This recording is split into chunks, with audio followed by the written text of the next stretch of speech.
Good evening, boys and girls. Happy Thursday, happy Friday, Junior. Welcome to another live edition of the Highbury Squad, no matter where in the world you might be. I hope this finds you in good form, that you're happy, and all of your loved ones are healthy and happy.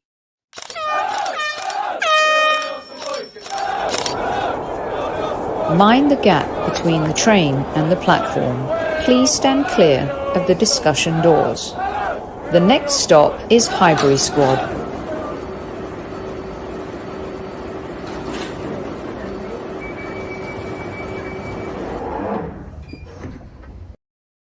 Hello, everyone. Welcome to another live edition of the Highbury Squad. For those of you listening on replay, thanks so much for tuning in too. And for those of you listening on our audio platforms, iTunes, Spotify, and Acast, welcome to the show. Hola, this is me, Sophie Nicolaou. I am your host for the evening. Squaddies, at ease. Welcome, everyone. Let me know you can hear me loud and clear and that everything is coming through crisp. It is so piping hot here, but I'm not going to complain about the heat today. Let's just bask in the summer and enjoy it while it's here, because it won't be long before we're all complaining about the winter. Here's the agenda for the evening. Before I get to that, of course, I would like to thank our very special partners for the season, Zenith Coins. Go to their website, check them out, give them a follow. They are the official license partner of the Arsenal Football Club. Absolutely brilliant quality stuff. Their coin is just absolutely beautiful. And in the coming weeks, we will be launching something super exclusive with them here on the Highbury Squad for each and every one of you. Right. It is a beautiful coin. Deep breaths. Zen. It's almost the weekend. We're almost there. Hope you've had a good week. Yes. Nice and calm tonight. Lovely. All right. Sophie, you could move your shoulder more to the right a bit. What the you guys are getting really picky. I allow you in, and now you're asking me to move my shoulder. Why, you want me to cover him? I know where you're going with that one, right? Or him. Definitely don't want to cover him, right? I love it. Loud and clear, says Daniel. Evening, Lucas. Evening, Mark. Where did you go? There you are. Chief like officer in the house. Make sure that all these knuckleheads hit the like button on the way in. Got a nice tan. Thanks, Eros. Yeah, you know, Eros. Oh boy, you just reminded me of a club in Enfield that we used to go to when we were younger. It was special. Actually used to bring Greek concerts there. Used to promote Greek singers back in the day. And when I was doing London Greek radio, LGR 103.3 FM for all you Greeks out there, we used to bring Greek singers, and Eros was just so much fun. Oh, it was one of those places that you remember fondly from back in the day. Amira, good evening. Arnie, good evening. Let's see who else is here. GD's here. Trev is here. Jeff is here. EWTT is here. Craig is here. Patrick, Demsek, they're all here. Yes, I have a story about that. I have a story. Oh, hold on. Someone wants to say hello. Hold on one second.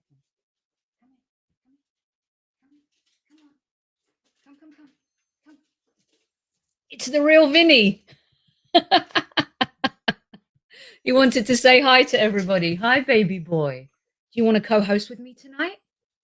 Should I bring your GIF out? Will Vespa be jealous? Okay, good boy. Do you want to say hi, Vespa? Come here, baby girl. Come on, let's do a quick hi. Hi, everyone. Not to be outdone by my brother. Here I am. Oh my God, I love them. They wanted to say hi to everybody.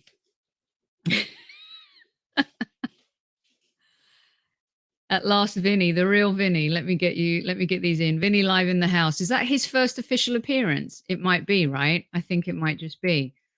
He wants people to hit the like button. Come on, you bring out the real Vinny. We got to get the like button, right? Good evening, everyone. Hi there. Hi there, Penny. I'm out of breath. Whew, I've been running around today like a headless chicken. trying to get stuff going. No, Kev is not coming on. He is on tomorrow. We are launching the new season of Kevin Says tomorrow at 8:00. So Super Kev will be back then. He's got his questions lined up for you. I've already seen them, and I've seen his dicky bow too. So you'll enjoy it. Where is Kevin Campbell? The show is not the same without him. Sorry. Well, that's on you, not me. I think the show's pretty cool no matter who we have on. But there you go, Saeed. Maybe everyone else can let me know. Well, people complain. You give them free content. You don't charge for super chats. You don't have memberships. You sweat like swine in the middle of the summer. And some people want to complain. There you have it. I'm a lucky girl. Let's see. Hi, Soph. I hope you're wearing sunscreen. Nah, I put oil on me. You know what I'm saying? Greek. I've got that Mediterranean skin. 104 of you live in the house. Welcome to the show. 6 minutes in, and I've said and done nothing. They're not sore. I'm Greek. This is, you know why it looks red? Is because I'm sweating like swine. You know, sweating like swine. Well done. Newman's naked. Good. Always good to know. Jeff. Ahaha. You're the star and Super Kev is the bonus. You're the best. You can't teach pork. That's one I haven't heard before. What does that mean? You can't teach pork. That's interesting. 37 in England, I know. Literally, I've sweat dripping down the side of my face right now. All right, what's going on with everyone? Magic Mike's going to be popping in about half an hour. We're doing an event in London. Here's an announcement for you. I'm going to be in London again for the Fulham Villa games at home. And I'm also going to be going to Old Trafford for the September 4 match between Manchester United and the Arsenal. And I'm really looking forward to that.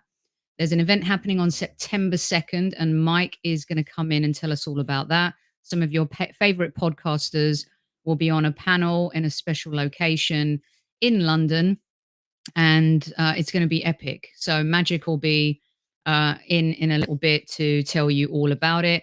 I'm really excited to get back to London and see a lot of you. If you want to come and say hi before the match, I'll probably be at the Tollington for a little bit.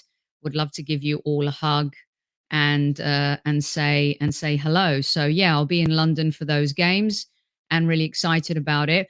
I'm there for a reason too, which I'm not able to announce just yet, but hopefully I will be in the next couple of weeks. Pretty excited about it too. So I'll be doing a bunch of work while I'm there as well. Wish we could play United right now. Me too. I'm coming to London. Well done. If Soph's there, we'll definitely be winning. Exactly. The run is about to begin, people. Come on. Here we go. I would be here, KC or not. Big up, Sophie. Thanks, Demsek. I'm sitting in front of the fan. Love it. Naked Newman in the house. Not good for anyone's eyes. Right. Let's see. What else have we got lined up for you today? Player power rankings. Wanted to talk about that a little bit. And also, what else did I have to say? I've got Zenith, I've got Magic.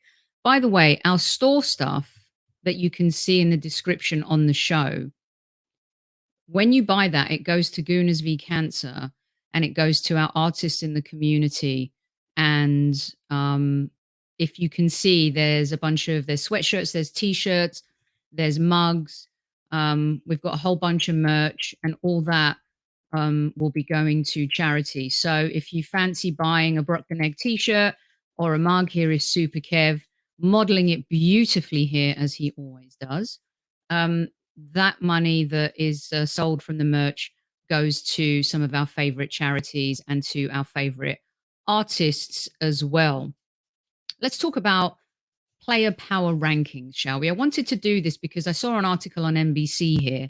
NBC are the broadcasters for the Premier League here in the United States, and they released their top 20 player power rankings. And I was like, it's a little bit early to be doing that type of stuff. But no, it's not, because before you know it, the season will be over. So I thought I'm going to start a new segment, which I'll do for about 20, 30 minutes every single week, where I give you my version of the player power rankings. But to share with you, NBC's top 10 was, at number 10, Aaron Ramsdale. Number 9, Thiago Silva. At 8, Mitrovic. 7, Gabriel Jesus. Number 6, Bruno Guimaraes. Number 5, Rodri. Number 4, William Saliba.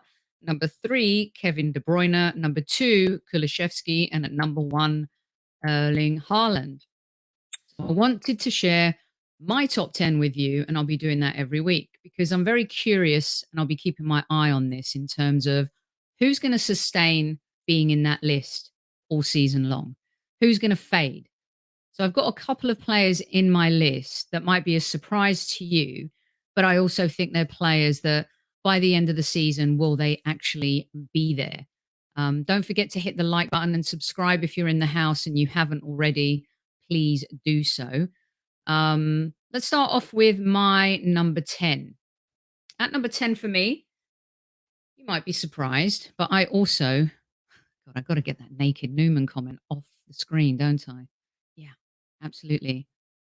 Sophie, when are we going to get Vinny and Vespa on the pod? What? Tell everyone what he just missed, people. Tell him what they just missed. It's actually Dicky Bow Thursday too. So it'd be rude not to bring this fella out with his Dicky Bow. You missed the real deal, Don Juan. He already came out, as did Little Vespa. They made a very special appearance today, and they'll be making a special appearance throughout the season. So on my list at number 10 is Aaron Ramsdale. Now, some of you may be surprised by this because he had a couple of moments that were a bit tricky in that Crystal Palace match, and I do believe that he recovered really well. You know, when I was watching All or Nothing, you could see that even last season he had a couple moments where he gets a little bit cocky and he wants to play the ball out the back, but also, you know, take on players too. And I'm not sure that is always the best idea. And maybe one day it's going to come back to bite him in the butt. But I'd also believe that his saves, especially the one save in particular that he made against the Eagles at Selhurst Park under the lights, saved us. And I think that in the second half, when we were under the cosh, it's easy to say Saliba and Ben White were really good and Gabriel, and that our midfield dominated. But I also believe that there are moments where Ramsdale steps up and he does such a great job. And you can see in All or Nothing that he doesn't accept mediocrity. That Aston Villa game where we conceded that goal at the end and we won 3-1, he was so pissed off about conceding that goal and not getting a clean sheet. He has really high standards. And I don't want to spoil the next 3 episodes if you haven't seen them yet, but he came. What was the loss? It was embarrassing. What was the game that he came in from? Everton 2-1. He was so animated, but in a really good way.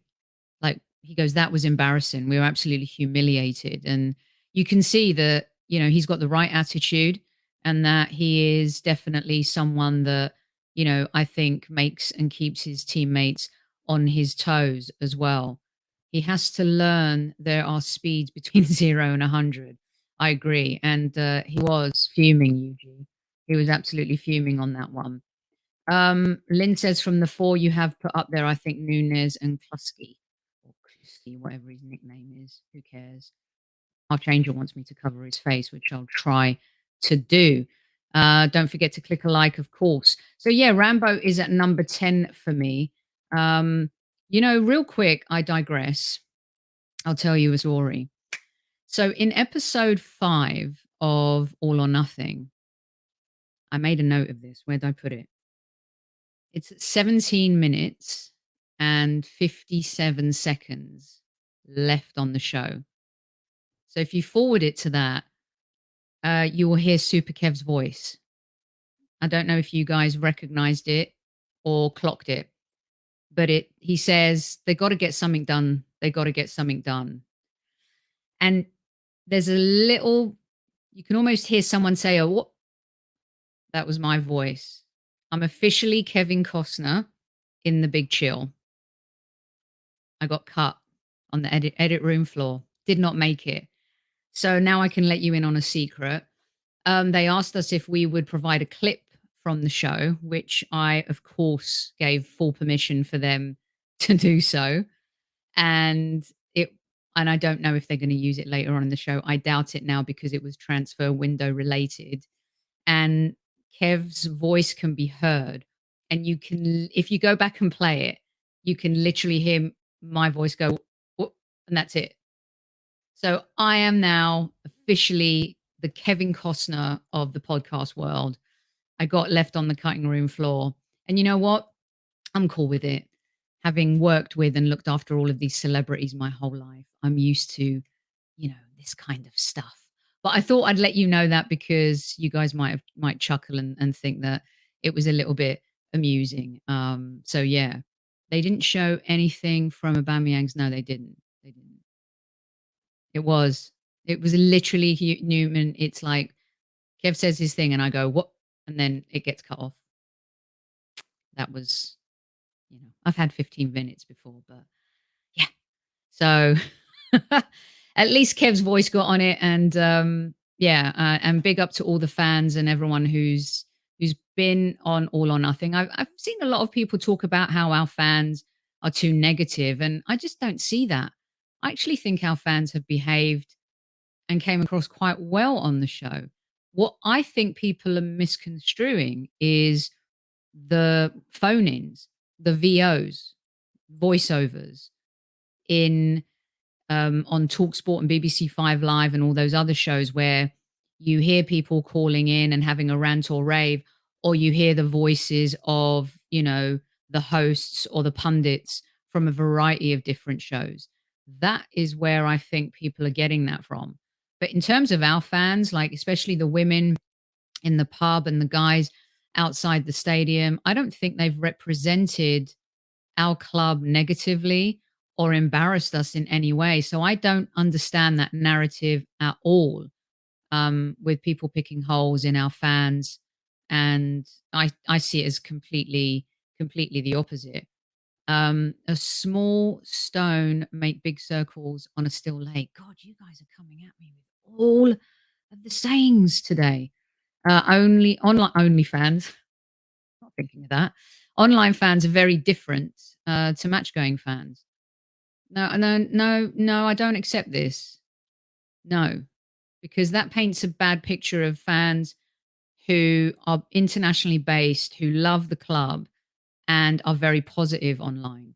Toxicity can come from a lot of different places. And let's be honest, a lot of our fans over the last few seasons who have been going to games have been toxic themselves. So I just think, negativity is a narrative and one that people latch onto and get involved in. It's easier and it makes more headlines than people who are positive. And actually, when you see someone going through a hard time on Twitter, or something happens in someone's family, or someone just needs a hug, you see the Arsenal community rally around that. And so I don't think that it's all toxic and it's all bad. I really just I don't see that. Not on my feed as much. Of course it's awful. And you can look at it and buy into it and do whatever you want with that. But generally, over the last few months, especially, I think it's been a lot more positive. I did see Jess. She made the cut, as did a few other people. Yeah, Jess and I will be doing another show together next week. So look forward to that. Lynn says, Sophie, there was a lot that went on with Mikhail and Oba behind the scenes. Yeah, I mean, yes. Now, here's some player power rankings show's gone out the window. Here we go with the spontaneous version of the Highbury squad. Having been, and I know some people are like, oh, how many times are we going to hear that Sophie's been in the entertainment industry? Fine. For those of you that don't want to hear it, then just mute me for a minute. But evening to you too. The truth is, okay, that people, producers, networks, they want you to see what they want you to see. And that is the reality. There is a lot of footage that gets shot on TV shows, reality TV shows, and a lot of it is left on the cutting room floor. What makes the screen is all dependent on who has final cut. You know, I've worked on movies sometimes, and you can look at the history of film where some directors have lost the ability to finally edit their movie or give you final cut. I mean, you know, there's the Zack Snyder thing that I'm not a Marvel comic or DC comic, whichever movie that is, but the whole Zack Snyder situation, there's been a lot of directors over the years that lose control of their final cut because the studio owns it. You're seeing what they want you to see. Now, I'm not sitting here being negative now. I'm just telling you from my experience that I know, having been in edit rooms with directors, filmmakers, this is what happens. Now, I believe that Arsenal probably cut a deal where they would have final cut on this show. And rightly so, because the club are wanting to present a certain image. There's parts of it that make you feel like this is the Arteta show. What the club have, and again, please don't misconstrue what I'm saying. I'm not being negative in any way. I'm just giving you my professional perspective. Arteta is the lead in this show. And the club wanted to show a narrative where it starts off like we're in the hole, we're a mess. And every movie needs a hero. And every show has a first act, a middle act, and a final act. And the fans at the beginning, perhaps, and ex-players were, you know, the bad character. There's the protagonist and the antagonist in everything, right? And then you have this hero that comes in that saves the day, and that is Mikhail Arteta. And I'm not saying that's a bad thing at all. I actually I think the first 3 episodes for me were a bit of a bore, and episodes 4, 5, and 6 have really kicked into seeing a little bit behind the curtain. But again, you're seeing more of his personality, his character. I think Ramsdale's come across really well. I think Saka is hilarious. You know, I think Tierney comes across really well. But it's the Arteta show. And this is basically the PR exercise of this entire series. And I don't know how it's going to end. And I'm halfway through episode 6 right now. But even with the Aubameyang situation, who I backed Arteta in terms of what he wanted to do with the captain, I asked for him to be dropped as captain from the North London derby when he showed up late and refused to warm down. I believe he made that right decision. However, you have to show the other side of the story. And for me, a more compelling episode would have been, can I just see a smidgen of that conversation between Mikel Arteta and Aubameyang? Can I just see what that was like? Now, of course, you don't have to show us everything, but Aubameyang's voice wasn't heard. And it's like a court case, right? You've got the prosecution, you've got the defense, and everyone's voice is heard. And I feel like in that instance, that could have been a little bit more explosive. Personally, if I'm one of the producers on that show, I'm going to want to show a little bit more of that. But again, I think the club want you to see what they want you to see. You know what? He's in the green room. I'm just going to bring him in because this might make a good conversation. Hello, Magic. How are you? I am doing lovely. How are you, my dear? I'm a bit out of breath today, to be honest. I've been running around, and I feel like, you know, with the way I've got my mic hooked in now, people can probably hear this. Well, let me save you half of the talking. So I just want to finish my thought here because, you know, I think it's important that we understand like the process of what making a television show is about, because this is a television show and Arsenal are the cast of the television show. And at the end of the day, it's entertainment. But one of the things also that we're seeing is Arteta. Okay, I said this last season that Mikhail Arteta wants younger players because he can control them. And a lot of people came at me on that front. And I'm like, okay, fine. This is just my opinion. Again, I think he's doing a phenomenal job. I think what he and Edu have done in the last year has been great. We failed last season still. And I do think there's still a lot to prove. But with that said, the engine is turning. The machine is moving in a different direction. But the players are very mute. And again, I don't know if that's what they wanted you to see, that he's in full control. Like he asks them a question and it's like, but I think this is what he wants. He wants to control everything. It's kind of bordering on megalomania. But at the same time, with the mess that Arsenal were in, I believe you needed someone to come in and just blitz it. Mike. Were George Graham or Arsene Wenger any different with regards to I think I don't think Arsene Wenger was like that for the last 10 years, but George Graham 100%. Not the last, no. Arsene Wenger last 10. I'm talking about the successful Arsene Wenger, the successful George Graham. I'm not talking about the last couple of years of George Graham either. But, you know, I think with any ultimate successful person, there's a bit of megalomania. I would imagine Pep Guardiola isn't the best delegator. I don't know about Jurgen Klopp, but I mean, these, you know, he hasn't earned the results and the winning in order to be like, oh, well, watch a genius at work.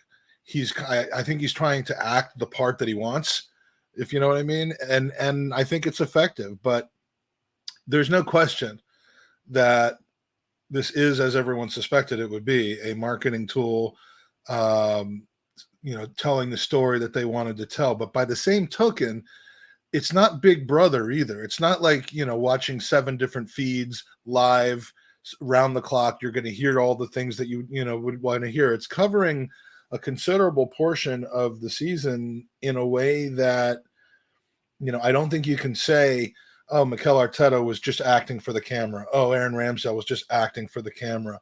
You know, they were just acting like they were upset, or they were acting intense, or he was frustrated after Nottingham Forest just because they knew that it was going to be in the documentary. I think what we're seeing is fairly real. It's just selective.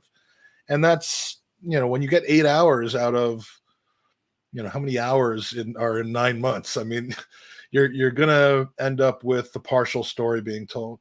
I agree. I would have liked to have seen more, just for the sake of not making it so clearly one-sided. I would have liked to see more of Aubameyang. You know, I'd like to know who he was talking to in French in the car. I mean, could that have been Lacazette? Who was that that he was talking to? But, you know, the one thing that kind of gave you a sense that Aubameyang, that there wasn't harmony between what Arteta was doing and the team, was someone in the training room saying, "Oh, I miss him. I hope he comes back." You know, we knew the players loved him and looked up to him, but I don't know. I mean, my respect for Mikel Arteta has grown. It was already fairly high because I kind of looked at things in a very wide range of, you know, I see this being changed, I see that being changed. You didn't see it as it was happening, and now we're kind of filling in some of the gaps. But you know, but why not hear? Why not hear? Like when that happened, you know, and Universal Greek, thanks, because he's been in the entertainment business for his entire career, and it's true. The juiciest bits always end up on the cutting room floor. We didn't hear one player's opinion about what happened. All we heard about was Ramsdale saying he misses Oba and he wish he comes back. With Ramsdale, yeah. But okay. After the entire, that was such a big deal. And you want to make a television show that tells us about what's going on and you want us to be a fly on the wall. Yet when he was sold, there's not one interview with any first team player that says, even if it's like, I'm bummed, I love him, I wish him the best. Nothing, which further indicates the total control. And, you know, how he didn't want to become Pepe's house or whatever he said. But I mean, honestly, if you go back and watch Man City's All or Nothing, you remember when Pepe was in the? He's like a Pepe. He's like a Pep clone. Yeah. You know, and I look. I like what I see and what he's doing. I like how he's rightly building a team in his image. I like that he doesn't accept mediocrity. I like all of that. I really like Edu. You know, my mind towards him is like he gets How it. funny is it You that know we what I saw mean? Arteta's grill and not Edu's grill? I don't Right. know if we've gotten to that point yet where he's playing football with his kids at home. Yeah, his wife starts talking about how people hate him, right? Yeah, and he kicks it from like right next to the grill, and his son saves it. But the you know, what was I just going to say? I mean, I want it to be a little bit like last season. Here's where I think they went wrong. They should have aired this immediately after the season ended, because a lot of the football footage, Mike, is old. We've seen it. Yeah. And we don't want to be reminded of that. And the worst is to come, of course, because, you know, it's going to be the Palace, Brighton, Southampton, and the Tottenham game. It's going to be the period where I was over, and where you screwed everything up. Where I after screwed everything up from Yeah. within, and then they just couldn't get it back after. Yeah, I mean, as far as Arteta being totalitarian and a control freak, I mean, there was no other way of getting out of what we were in. I mean, it was so broken. Unai Emery was not either given the support to or had the personality to be that taskmaster. And the problem is, if you put a control freak into a situation without a plan and a strategy of how to basically rebuild, then it's just a coach that no one likes and respects and can't deal with. But what they finally figured out, it seems, is how to get the two together. Someone who has and respects the values of the club, has some Arsenal DNA, is ultra competitive, doesn't want to lose, has the support and a strategy along with a partner in Edu to kind of reform the team. And while doing so, isn't going to backslide by letting the hens run the hen house or the roosters run the chicken house or whatever it is. And, you know, the timing, I think, was fairly good because, you know, while the players might not like everything that he's doing, they sure as hell seem to respect it. And that's what's needed more than liking at this point, is respecting, aspiring, you know, trying to accomplish what the plan is that's being played out in front of them, and the ability to earn their spots. So, I mean, you know, I was disappointed not to see more about the Nuno Tavares substitution and the aftermath of that, because frankly, I happen to think, and we've actually sparred on this a little bit, I happen to think that there was probably a lot of man management when it came to Nuno Tavares after that, to keep him plugged in, to keep him involved in the team. And I could be wrong about that. He could have just felt like he was disrespected and lost the player at that point. But I think there's been a lot of times that people have said Arteta's lost a player, and it's turned out that he really hasn't. Saliba, there's no hold on, Sophie, stop all these complaints. It's the best way. Look, I told you guys this season I'm not having these kinds of comments. No, it's not fair. It's really like, really be careful. And I mean it. I'm not messing around. This is my channel. These are my opinions. I allow you to come on here. We're a group. We're a community. Everyone has their say. I don't charge you for super chats. I don't charge you for memberships. I do this out of the passion and love for my club. And I'm not saying anything negative. I'm giving you an opinion based on my professional experience in making television shows and films. It's not even accurate either, because when you listen to the arc of your comments that tend to be perceived as negative, they are generally thought through and critical, with the ability to see the other side of it. I mean, people. Can we please stop? Can we just please stop this season, guys? If you're toxic and if you're racist and if you're sexist, that is unacceptable. But when I'm so tired of not being able to have a conversation with people without being labeled as something.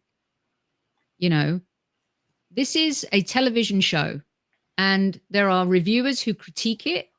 There are other podcasters who critique it. I'm just saying that, in my opinion, we missed a lot of boats. For example, why didn't we see a little bit more on what happened with Mavropanos and Guendouzi? I'd love to see that narrative, Mike. Like, what's happening? You know, the whole shipping in, shipping out, players doing this, a little bit more of, even with the Aubameyang thing, the whole Adu and what's his name, Richard Garlick. Richard Garlick. Those conversations are really cool. Like waiting for the call from Barcelona, doing it. That's again, what it's I love very about choreographed. That's what I love about these things. I mean, look, I want to see what happened at halftime and before and after these games. I certainly wanted to see something I had been told about 9 months ago and had to keep to myself about Stu McFarlane coming in and giving the kind of the pep talk before the North London derby. I mean, I want to see those things.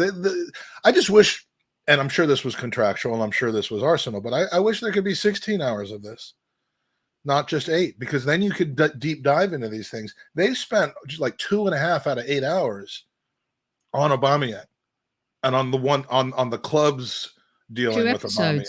Well, it's like, come on.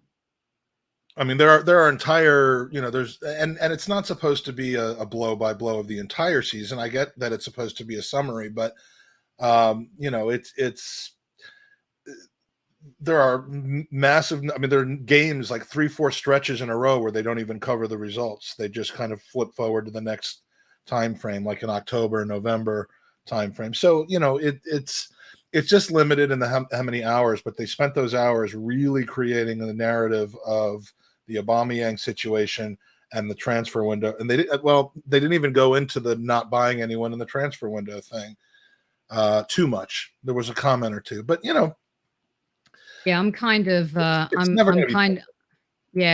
kind of over it. I don't know. It's less humiliating than the Spurs. It's less humiliating than the Spurs. I really enjoyed episode 4.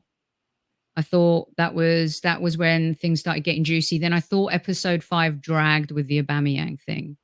And I'm just in the middle of episode 6, and I'm not looking forward to the last 2 episodes because it's just going to be a reminder of how the season ended. 250 of you in live chat.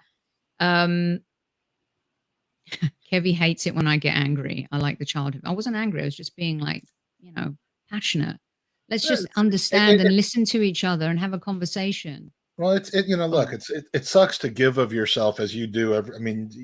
You give sometimes 5 hours a week of incredible content and go on other shows, and you're doing it because you're sharing of yourself and your opinions, and you have experience that sets you apart from other people, and you have opinions that need to be heard because, if we're all in an echo chamber all the time, whether it's positive or negative, and there are shows that are positive echo chamber, there are shows that are negative echo chamber. And what I love about this one is, you have 2 people with passion and experience beyond what most podcasts do, one footballing experience, one broadcasting experience, and you don't always agree, but you still get along, and 95% of the people that tune in know that, appreciate that, and love that. It's so don't see, and now it's 96%. And SMA, I get it. Yeah, let's just look at it from, I'm sure things are going to get, I have a feeling as the season goes, things are going to get crazier and crazier. So, it's already happening among folks out there. So let's just, Kev, you're too late for the spoilers. Mike's ruined it all. Right, I'm going to get back to the theme of the show. We'll talk about All or Nothing, I'm sure, in the next few days as well. I don't want to ruin it for those who haven't really seen it. It's Dickie Bow Thursday. Here's Vinny. He's got his Dickie Bow on. He featured at the beginning of the show. And look, it's 40 minutes in. I haven't even done the player power rankings, and Mike's here to talk about the event. So I'm going to power through these because it is the player power rankings. And let's see if Mike agrees with me or not. So I'm going to be doing this every week, Mike, for about 20 minutes.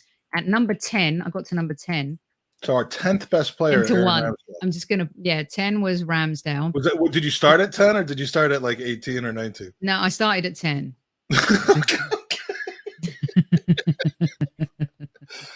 We're not doing 20. It's just 10. There's no overtime tonight. No, I was like, Tony always laughs at me. Like I always say, right, I'm going to go on. I'm just going to do 20 minutes. And she's like, there's no way.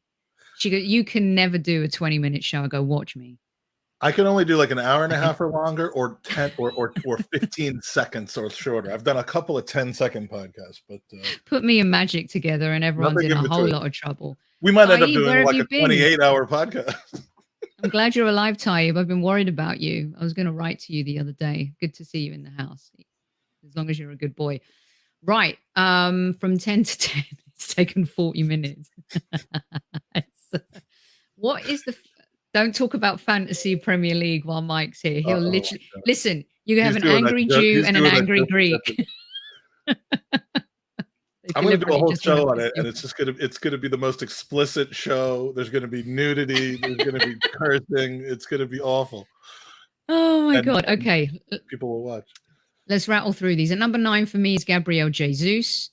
I thought that he's the perfect example, Mike, for me, about he may not score, but versus Aubameyang and Lacazette not scoring in a game, what he provides for the team and what he brings to the table in a hustle, pressing, defending, working as a unit with the other front two, night and day completely. And as the season goes on, it's just going to get better and better and better.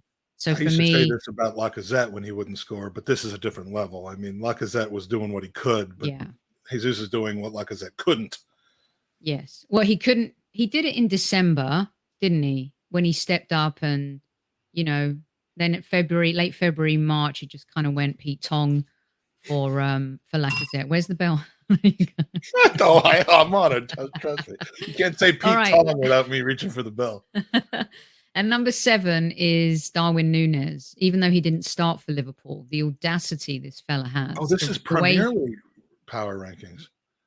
Well, what? Hello. I thought it was Arsenal power ratings. I'm like, how are you having Gabby Jesus at number 9? I was trying to keep quiet on that. Okay, Premier League power ratings. Gotcha. Yeah. I was also wondering why all these guys were behind you. Well, yeah. I mean, Archangel's upset with me because he wants me to cover this guy's face. So now you're on. There you go. It's a little bit better. Nunez didn't start for Liverpool, but the audacity and to have that back heel that didn't work out the first time and then to do it again the second time, I just feel like he looks like the type of player that can be explosive when he starts and when he doesn't start. He was the one that came on and changed the game for Liverpool, and I thought did a really, really good job. And I think it's going to be exciting to see him play in the league, not necessarily see Liverpool win, but to have players like that in the league when the league has also lost star players over the last few years. These new players that come in that have that superstar level potential, Mike, I think is really exciting. Well, I just feel happy for everyone that triple captained him last week because, they were rewarded, I guess. Yeah, exactly. Magic Mike, it actually says Premier League in the title. I'm not the most thorough person in the world. I got it. The first two I saw were Ramsdale and Jesus, so I assumed it was just Arsenal. Yeah, exactly. Okay, so number 6 is Rodri. Did you get number 7? 7 is Nunez. 9 was Jesus, so who was 8? Well, I'm just ruining was Nunez. Yeah, look at you. This is why I wanted to do this before you came on. I knew you'd screw me over. Oh, well, the chat would have picked up on that one. All right, number 8 is even though Cancelo, I thought Cancelo was amazing. Do you know that Manchester City had 833 passes in that game against West Ham? Now, sometimes we've seen Barcelona do that and other teams do that and lose, right? But that total control, I thought Cancelo was amazing. I think he had something like 106 passes in that game. But Rodri as well. I mean, I could have put pretty much the entire Manchester City team in the mix. But yeah, turns out they're still good. They sold all their players and they're still good. They are still good. They are still good. All All right, right. we'll move on to look. I don't know what number this is now. This is number 1, 2, 3, 4, 6 is Kevin De Bruyne. Listen, if they're making 833 passes against West Ham, crikey knows how many passes Haaland's going to get onto the end of. And Yeah, he'll that get some service. pass for that goal, that was just classic midfield to number 9 type stuff. It was just beautiful the way they broke the defense. And if we've seen De Bruyne on levels in this league, oof, this season, mate, it's kind of scary, isn't it? You're talking about the pass that led to the penalty? The pass that led to the goal where he finished, where he broke the defense. Even the pass for all the of pass it. for the penalty was perfectly weighted for Haaland. It wasn't perfectly weighted for other people. It was perfectly weighted for Haaland specifically, which is scary that there's already that, seemingly already that connection. I mean, a lot of people were predicting Haaland to kind of have a rough transition and rough start, and Nunez is the one I think will have that, even though it might not have showed last week. Haaland is going to fit right in. You're to blame. You guys, Stephen, you're all to blame because I started off ready to go. Then we got stuck into all or nothing. Then I had to be the teacher and tell someone off, which, like Arteta in the episode where he goes, I don't like telling you guys. I don't like, that's how I felt like Arteta when he gets mad at everyone. When he drops an F-bomb, it just, Jake and I were saying last night, it just sounds so funny because it's not natural. It's like, it seems. I thought so. Yeah. See, this is why I didn't want Mike involved at all in my power play rankings because it was Gundogan. Say his name, Gundogan. Gundogan. Who can? No, he's Spanish. Newman. What planet are you living on? This has become a hot mess of a show. FYI. There, I had it all planned out. I got all my pictures ready. Look, I was so prepared. Arteta. Oh, I thought you were talking about Gundogan. I'm like, no, he's German.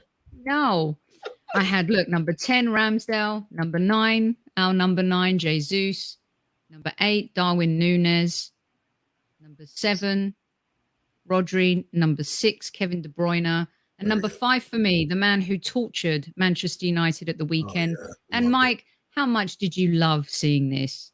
It's beautiful.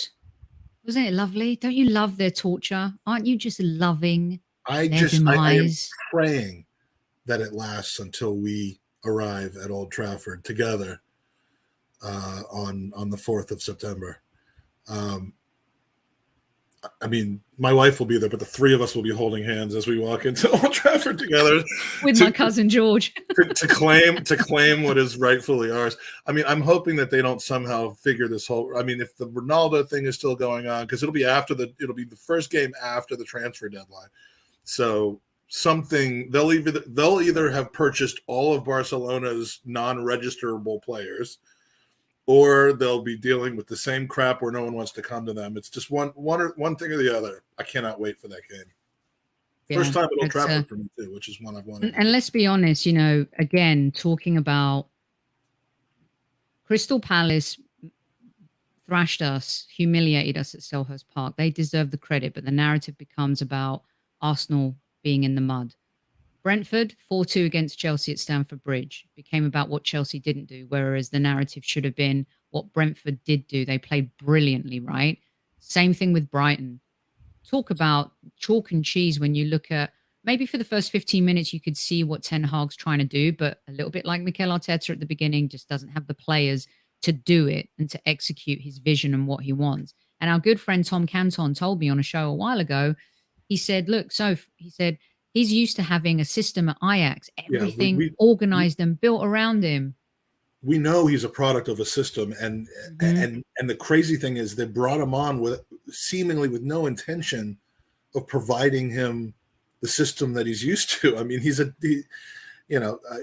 smart enough to figure it out, but he's not just a pure coach of players he's given. I mean, it's going to take them years. I thought the chat that you guys had the other day with Flex.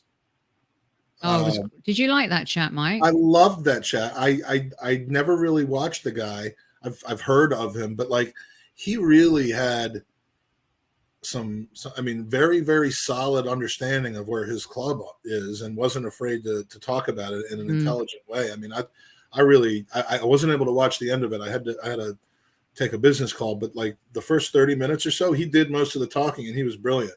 And it really kind of is where they are. They are where we were 2 or 3 years ago with seemingly no plan to get out of it. And Mike, maybe worse because let's face it, they won a lot more than us, right? And they just got a bunch more money because of their stock price, but most of that is the Glazers. So whether they actually devote that to the club or they just take it, it's such a broken situation. And I just really want it to continue. Yeah, and thank you guys, because those are the kinds of conversations that we're going to be having this season. Yeah, that was brilliant. I meant to tell you separately that was really enjoyable. Thanks a lot. There's going to be a lot more of that kind of stuff happening here on the Highbury Squad, those kinds of conversations. And, towards the end, we got a little bitey and it was great. But, to have those football conversations where you understand the other side and you're just talking, like you're having a pint down the pub with your mate, is really cool. Clive will be coming on soon. And yeah, he's all right for a United fan. We've done shows on Sky Sports together and we've always had really good conversations. And of course, me, I can't help but get my dig in at some point. Right, let's bounce through these. For the person that said you better have Mitrovic on your list, here he is. Mike, 41 goals in the Premier League this season, just like last year. I guess. Listen, he won the Golden Boot. I mean, he scored a gazillion goals in the Championship last season. I love how he's been loyal to Fulham as well. He's Serbia's top goal scorer ever. And Mike, I would like to also add this. Harry Symeou is very proud of his brother scoring again in the Premier League. I'm still salty at Mitrovic for outleaping Per Mertesacker in a Champions League game in 2014 or 2015 and finalizing our capitulation from a 3-0 lead against Anderlecht, which was my first Champions League game in attendance. Ruined the Arsenal America road trip just about. But no, he's fun to watch, isn't he? He's like old school, traditional. We went to on one of my trips last year. We went to Fulham to watch a game. It was a championship game, and there was a torrential rain, so it really kind of damped down the offense. But he was getting on the end of every ball and just missed scoring like a bag of goals. He's fun, but I think he did the last time he was with Fulham in the championship and scored dozens of goals. Came up to the Premier League for 1 year. I think he scored 4, then went back down and scored 97 goals last season or whatever. They were like Kevin Campbell in the youth team type numbers. And Eddie Nketiah in England under 23. Eddie Nketiah in the youth team kind of numbers. And yeah. So I mean, seriously though, that many, but he's got off to a good start, I suppose. Yeah, I mean, 2 goals. And look, he bullied Liverpool, let's be honest. And everyone was expecting Liverpool to thrash Fulham. And the same with Bournemouth. Everyone was expecting Bournemouth to fail miserably too. And look, it's early doors. There was a season where Norwich came up and Pookie scored a hat-trick in the first game of the season. Everyone went a bit nuts. But Newman and the others who have asked, no, he's not really Harry's brother. But seriously, Harry finds it funny too. I sent him a picture the other day. I'm like, listen, are you proud of your brother? He even has that he has that same facial expression with his mouth, like. Yeah, totally. Yeah, totally. All right, here's one for you guys. Just giving you a warning, just like a television show would. Please be prepared. Look away now. If you suffer from lily white disorder, then you may want to look away now. I'm just going to say at number... Kulishevsky or whatever his name is. I don't watch that. Kulishevsky is at number 3. The only reason I watch him is because I have him triple pointed on my fantasy team. No, it's like Ericsson a little bit, doesn't it? That was the first thing that hit me. I'm like, no, it's not Ericsson, but it looks like him. But take that off the screen. Jesus Christ. What's happening here? What kind of show is this tonight? Is this for Athelston? So he's not in the house. He is not in the house, but Danny D is. And I know, sorry, everyone. I know.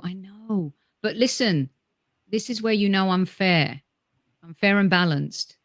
I'm a proper news network. Yeah. You are actually fair, Alice, unlike the other people that say that. Yeah, don't get too carried away, Raul. That's more like it. Okay, let's just move on, shall we? But his cross for Sessegnon's header was, I mean, I can't see Richarlison getting in that team. Seriously. Unless there's a major injury. Why would you break that shit up? And I can see him being kind of annoyed at not getting into the team and starting to be a little bit of a pest. So please let that happen. Is that what your song is for him?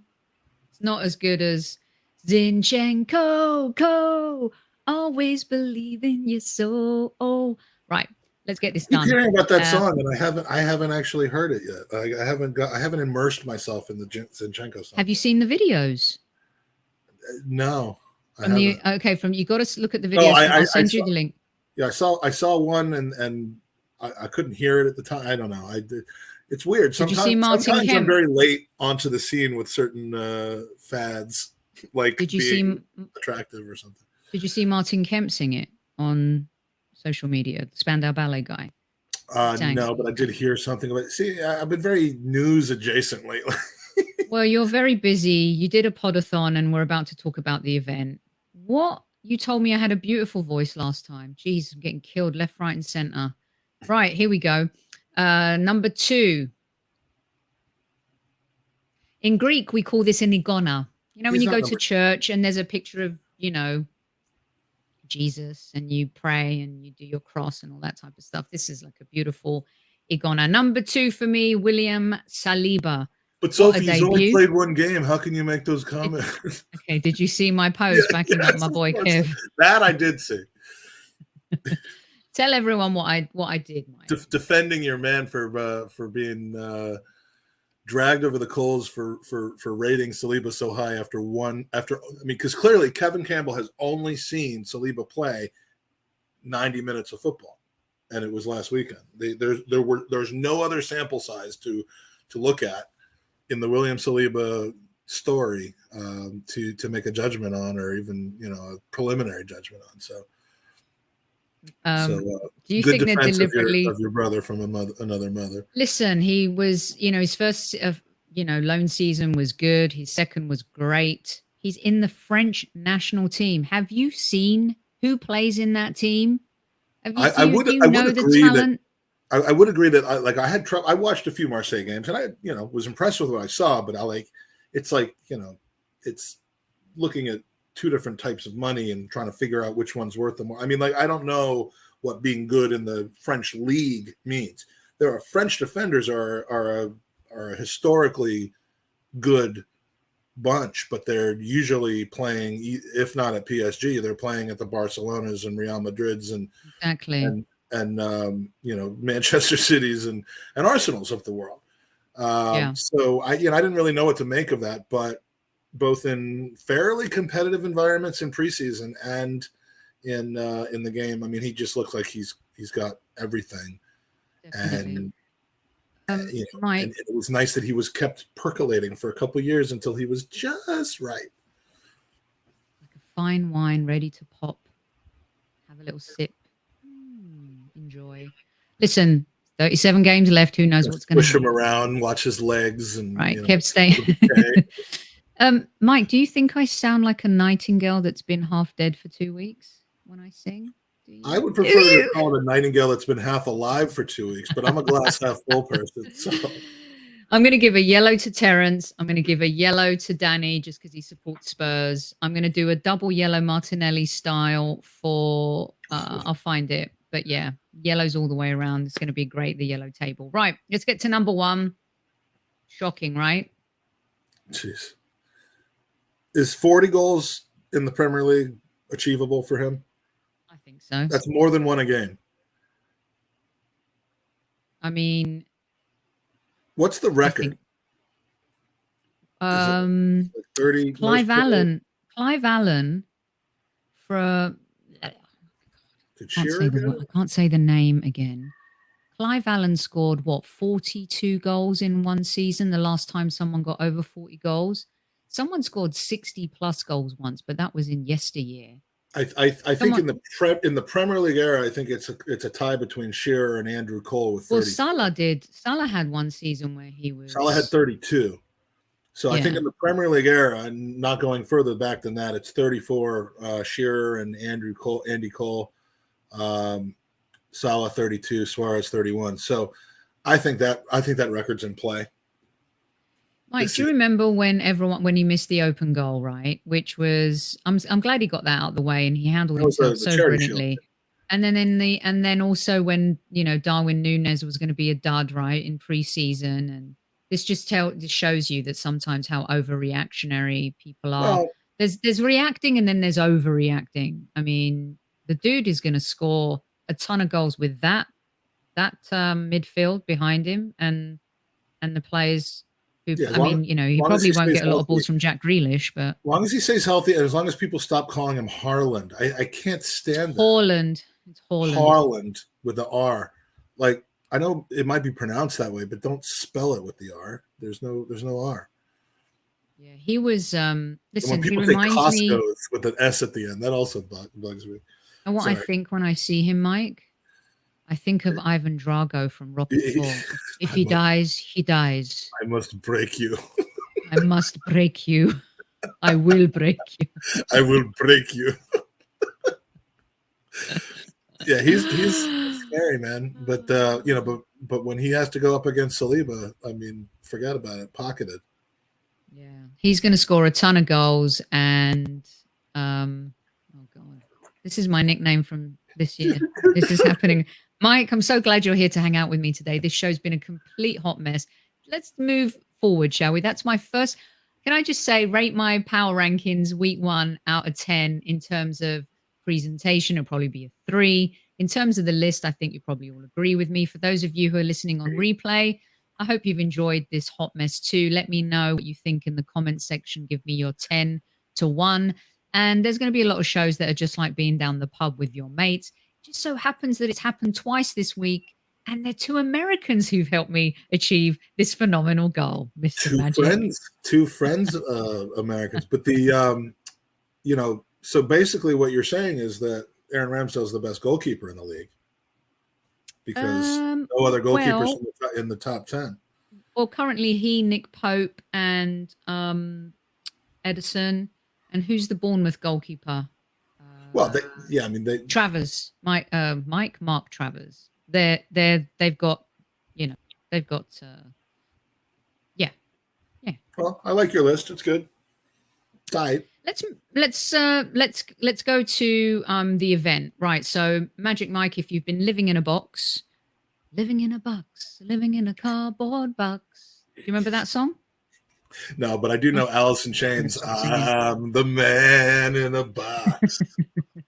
Right, Magic, an event in London. Again, you did one last season. You just did your podathon with some of the most epic Arsenal key informers and legendary players on the planet. You've raised a ton of money. You did it in Orlando. You did it in Baltimore. This Gooners v Cancer charity is just a beacon of hope and light in our community. Just when you want to do player ratings or talk tactics, Gooners v Cancer is always there to just remind us of the things that are super important in life. From Smudger to Lee Dixon to Kevin Campbell to Perry Groves. You had Latte Firm on, you had Arsblog, you had the Arsenal Vision podcast guys, you had Gianni Judges on, you had Harry, you had Tom. I had you saving my ass when I went through about a 2-hour period where I was just seeing spots and couldn't even, like, I could keep my eyes open, but I could not focus. And apologies to Clive, because that's when it had nothing to do with him. And you can you could say his voice kind of soothed me and stuff, but it was about 20 hours in and I was flailing and we had some internal host timing issues, and I put out the bat signal for you and you rescued me, and I will never. It was 7 a.m. here, and I got a message. There I was doing my Wordle. Yeah, this would have been hour 20, 21, 22 of the podcast, and I needed you, and you rescued me, and I'll never forget Oh, it's that. easy. And also, by the way, the timing of it with Clive being on, I was just like this. Well, but I mean, I honestly, at that point, all I Easy could to come listen up with to. is like, so what do you think of this season? like I was completely out of questions, out of I couldn't. But I loved it. then after that, I kind of, we hit a Second landmark. wind. We broke last season's record and went above 5,000 for the day, or for the 24 hours, and I just kind of got that energy back, and we had a strong finish. So. And we ended up with a cougar on for like 7 or 8 hours of the show. So yeah, the next thing, I mean, I love doing this. It's been a crazy, wacky summer. Anytime there's a U.S. tour and I'm making trips over to England, not every year will be like this, but yeah, back in May, we kind of just did a meet and greet and a get together. There was no show. It was just about kind of all getting together at the Tollington for a fun Friday night. This is more of like a coordinated event. If you live anywhere near London or can get to London or might be flying in from Los Angeles to London, we hope that you'll join us on Friday, September 2nd at what's the place called? It's Ridley Road Social Club. Oh, hold on. I came prepared. Oh no. Didn't upload. Wow, this is the best show ever. Right now. It's all right. We got the link, and the link has everything. I've got it here. Yeah, we have a venue in an area called what's Hackney. it called? It's in Hackney. It's near Hackney. There's a name. It's Ridley Road Social Club, 89 Ridley Road. It's on the first floor. It's in E8, and it's it's on Friday, the 2nd of September, 6:30 to 9:30. And I will put it in the description. I'm just trying to remember what the name of Dalston. Dalston is, thanks, Terrence. Dalston. It's not Hackney. No, it's near Hackney. Dalston is apparently a lovely place, and that's where we're having the show. It's going to be, if you went to either the Arsenal Vision live show on Holloway Road in October or the big Arsblog Arsenal Vision show in Union Chapel in May, it's being kind of coordinated by the same people that did the audio visual. So if you're there, it'll be drinking, it'll be winning great prizes. We have an Arsenal player signed shirt, about 10 or 12 different players from last year's team. That's going to be the grand prize. Ruth Beck will be there, and lots of her art will be there, so that we can have people get incentives and take home beautiful things to commemorate their time at the show. And we're going to do a live panel from about 7 to 8:30. That we're still forming the complete panel, but we have Tom Canton, we have FK from the Latte Firm, and all the way from Los Angeles, we have your very favorite Sophie Nicolaou, soccer diva from the Highbury Squad, from Talk Sport, from Sky Sports, from the LA Galaxy, from everything. She will be joining us on her birthday. So if you want to just come for the ability to sing Sophie happy birthday, which we will do in multiple different languages. But apparently not sound like a 2-week-old dead nightingale. No, by that point it will be a 5-week-old dead nightingale. But the whole thing behind Gooners versus Cancer is bringing people together, giving people the opportunity to be generous, and when they're generous, to have great things come back their way, whether it's just a fun night or there are some people that have generously donated to Gooners versus Cancer and walked away with very lucky winners of prizes that they're basically in the black. They've profited off of Gooners versus Cancer because they've been lucky with the draws. But yeah, it's going to be a great time. It is the 1st of September, the 2nd of September, Friday night. So it's the night after the transfer deadline closes and the Friday before the game up in Manchester United, and it's just going to be. Did I say soccer? What did I Right, say? they hear what they want. Just When did roll I with say? the punches today. Yeah, I I'm didn't the hear you say American soccer. that says that word the least, but did I say it? I don't know, but maybe someone can verify whether Mike said it or not. Yeah. If I did, You I deserve a yellow tell card. Lynn whether she can buy tickets. Yeah, tickets are available on gvclive.com. It's right there on the screen. Gooners versus Cancer, gvclive.com. It's an Eventbrite production. Well, it's not an Eventbrite production. They're the ones that basically facilitate our sales. Every bit of your ticket price, and we set a ticket price. There is a limit to the number of people that can come there, and believe me, I'd be thrilled if we reach that limit. I think it's about 100. But the ticket prices is a donation to Gooners versus Cancer. We don't keep a penny of it, not even tuppence. But it all goes to Gooners versus Cancer, which supports the Leukemia and Lymphoma Society. Your ticket price also gets you a free raffle entry for the shirt that Sophie was showing before, which will be given away that night. And you can buy additional entries. You can get Ruth Beck art. You can mingle with the likes of Sophie and Tom, and there will be a couple more. We're working on, I'm calling up all my friends, my Rolodex or whatever it's called over there, to try to get a great panel, and hopefully folks that you might enjoy hanging out with and talking to in the audience that aren't going to be on the panel, but are well known to you as from their podcasting and journalistic endeavors. So I was trying to bring someone too that would have been a lot of fun, but they're shooting a film with Antonio Banderas, so might not be able to come. But that's weird though, because I had talked to Antonio Banderas and he told me he'd have to let me know. So this is the first I'm hearing of that. But no, it's going to be so much fun. It's just they're wonderful evenings. I'm thrilled to be able to do this in London. This is really the first time we've been able to do this in London, it's September 2nd, Friday night. Just go to gvclive.com. It's got all the details in there. And Sophie, I am so excited that this overlaps with a trip that you're making, because I know this is amazing. Oh my God, I would love to get Salma Hayek there. I'm not sure we'd get any work done, but you know what I'm saying. Do you want to do an experiment? Maybe I should think about this before I say it out loud. Maybe I'll ask you after the show.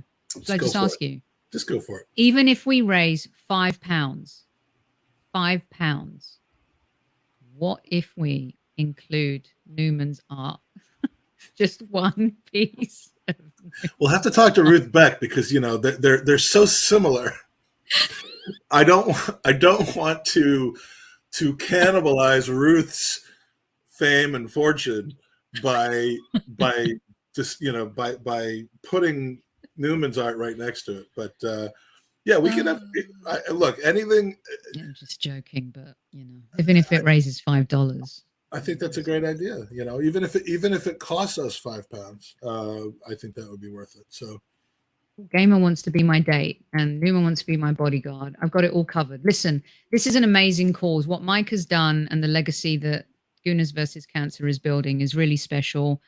They won the what was the broadcasting Show Me Your Award last season? Football Content Award. Football Content Awards.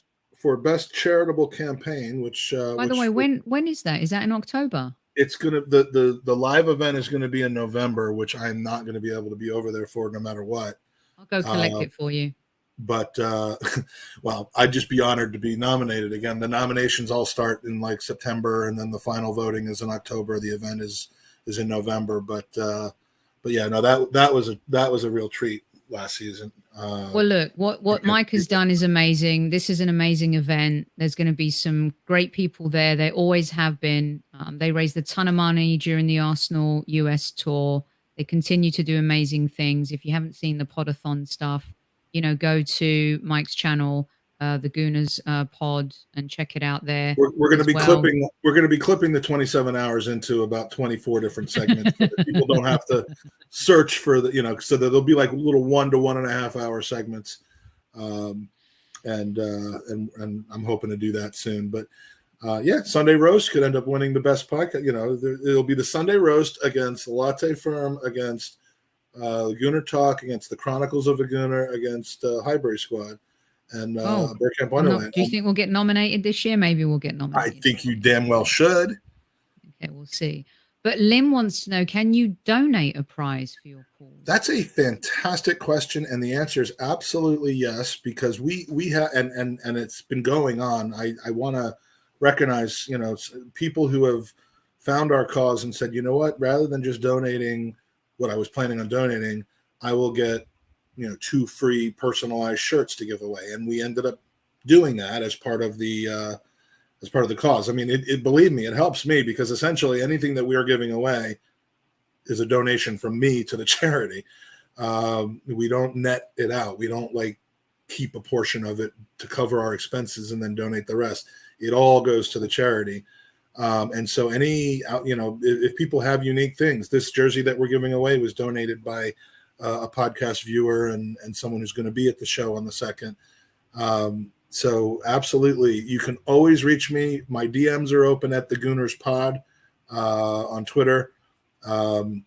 Reach out through Soph if you don't have Twitter and you need to reach me. And Lynn, send me an email. Lynn and I exchange emails often. So send me an email and I can always forward it to Mike and connect you guys. Yeah, and as long as it's something that would likely draw attention and focus and donations to the charity, we would love to have it, and we'd appreciate it. So what about my Aubameyang signed football prizes framed? Do you want that? Yeah, maybe Arteta will bid on it.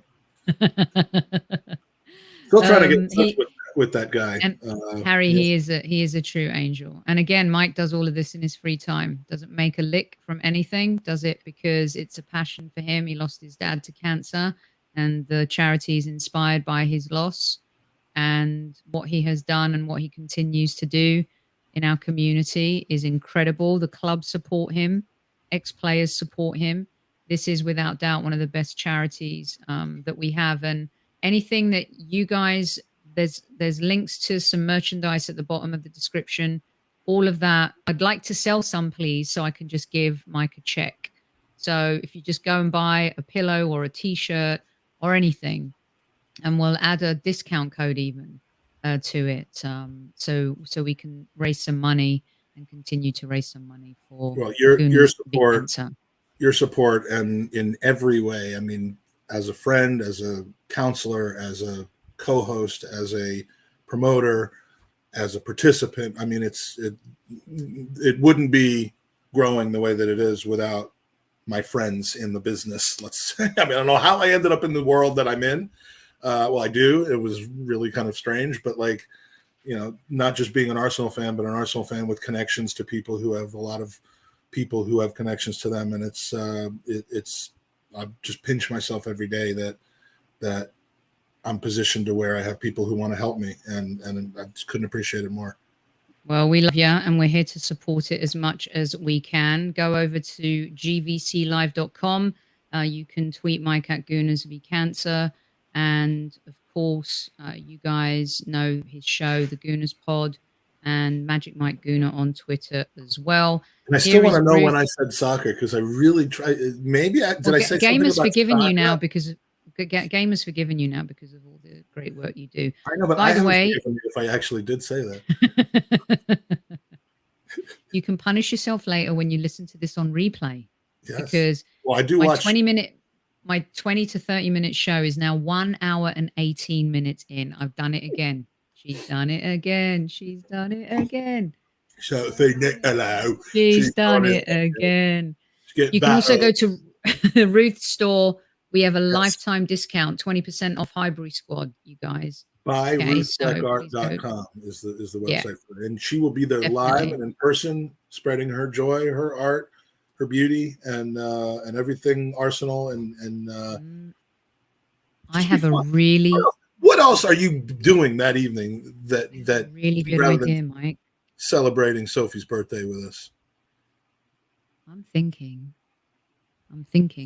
out loud here. Oh gosh, here comes the porn stars. Right, it's time to go. It's gone over to you. I spent 27 hours. I have an idea. I have an idea. Very good people. I know, Al Cop, you were right. Tony's always They will right. they will be at the show as well, by the way. By the way, there's some Spurs listeners, which, by the way, I don't know how many of our listeners go listen to Spurs shows, but we have some dedicated Spurs listeners. They're asking if they can come. Everyone is welcome. When it comes to charity, when it comes to community, if we assume that you come with the right intentions. We did a fundraiser. Don't wear your Tottenham shirt. No, I wouldn't do that. But no, I mean, look, everyone is welcome. When we did unfortunately, our home pub here in Arlington, Virginia, does share. It's kind of also the home pub for the Spurs Supporters Club, and unfortunately, but we did our fundraiser, kind of our day of giving last year during the North London Derby, the beautiful North London Derby, not the crappy one, and they were quite charitable. Okay, there was amnesty, and there was like a peace accord for the day, and it was fine. So everyone is welcome as long as you come with the with a charitable intent and a community intent. So. Okay. And then the charitable intent is our good friend No Laguna, Stephen Feely's in the house too. He designed the Bruckner collection. It's below. If you go buy our stuff, we donate to Gooners v Cancer. If you don't, next time this guy's on, which is tomorrow, I'll have him do this, and I'll get this out as well. So let's get it rolling. There's actually some Sophie stuff that you guys asked for as well. I love this stuff. I haven't seen this yet. Yeah, which is really cool. I just did a really poor job last season, if I'm going to be honest. Does that come in 4XL? Look at that. Can you imagine this huge fat American guy wearing a Sophie shirt? But I mean, I love what Stephen did. It's amazing. And great. Last season it was just there's so much going on. The channel was growing, and it was crazy. And me, I'm very honest. I didn't do a great job of promoting it, but I feel like there's a much bigger purpose this season to raise money for charity in our communities and stuff. And so we're really super excited about that. Go follow at No Laguna. AFC FEESTEES has some really cool street gear, some great Saka and Emil Smith Rowe, 89 stuff, Rocky, really cool stuff. Right. That is it. That's all I've got. Maybe you can come back with me next week when I do my player power ranking, so we can screw this all up all over again and continue to promote the charity. from 8 p.m. to 11:30 p.m. UK time, 15-minute show. Alcarp is actually, this is where technology, all the little icons you see, what do they call those? Bitmojis. Click on that, and then it will take you to the store. And then at the bottom of the description, you can see the images of the products too. And you can just go in there. And there's actually a discount code set up right now, which I'll communicate to you guys. So we'll get that out to you as well. You can put in Highbury Squad, but there's also one that's come from Spring directly that we will share. I don't know if Stephen remembers it. Let me see. It's in here somewhere. I'll get it to you. Don't worry. We'll figure it all out. All right. Let's raise some money. Let's do some good things. We love you guys so much. Thank you so much for hanging out this evening. I love the craziness of shows that go, a little pear-shaped.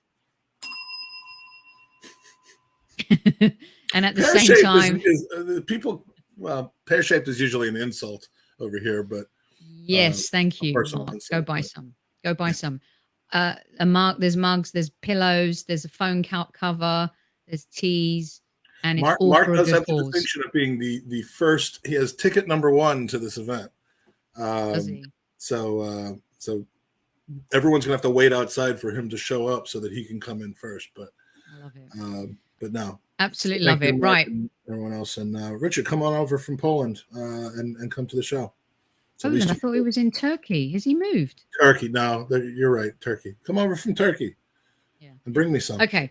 All right, that's it. That's all we got time for this evening. We will be back live to talk some football tomorrow with Mr. Super Kevin Campbell, 8 o'clock. Don't be late.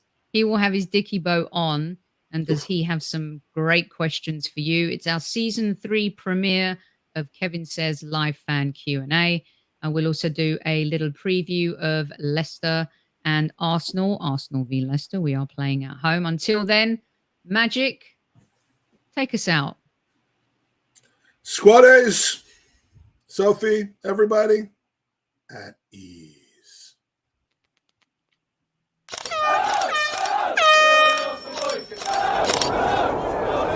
Mind the gap between the train and the platform. Please stand clear of the discussion doors. The next stop is Highbury Squad.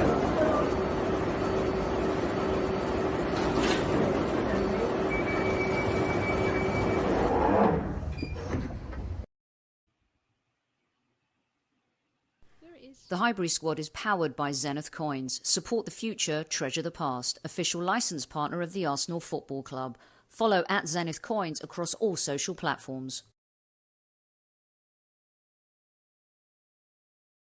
Sorry, I have to say one more thing. Are you guys serious? There are 100. There's the same amount of likes as there are listeners. See, and see what this I bring is to the the beautiful table. thing. Okay, yeah. And Rich is still in Turkey. Good night, everyone. We love you. Thank you so much.